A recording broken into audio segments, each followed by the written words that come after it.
Hi friends, నేనైతే చాలా days నుంచి చికెన్ సూప్ ఇంట్లో చేయాలనుకుంటున్నాను. చాలా డేస్కి ఇవాళ టైం వచ్చింది, దీనికి చేసేసాను. ప్యాన్ పెట్టేసేసి 2 స్పూన్స్ ఆఫ్ ఆయిల్ వేసాను. ఎక్కువ ఆయిల్ వేసుకోలేదు. దాని తర్వాత మసాలాస్ యాడ్ చేశాను. చికెన్ క్లీన్ చేసుకొని పెట్టుకున్నాను. తర్వాత carrot, beans, onion, green chilli, ఇంకొచ్చేసేసి సాల్ట్ వేసేసి కొంచెంసేపు క్లోజ్ చేసి పెట్టాను. దాని తర్వాత వచ్చేసేసి చికెన్ కొంచెం ఉడికాక దాని తర్వాత ఎగ్ అనేది వైట్ మాత్రమే వేయాలి. నాకు ఉండే ఓపిక అది ఎగ్ అసలు రావట్లేదు వైట్, అందుకే నేను మొత్తం వేసేసేసి దానిలోంచి ఎల్లో తీసేసాను.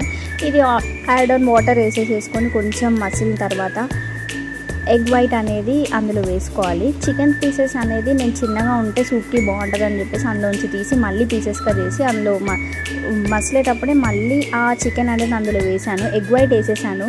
ఇంకొచ్చేసేసి పౌడర్ వచ్చేసేసి నేను 2 స్పూన్స్ వేసుకున్నాను. మిరియాల పొడి యాడ్ చేశాను. సేమ్ నాకైతే ఈ సూప్ వచ్చేసేసి టేస్టీ అనిపించింది. మండీలో తినే ముందు ఇస్తారు కదా వాళ్ళు. Finally ready chicken soup.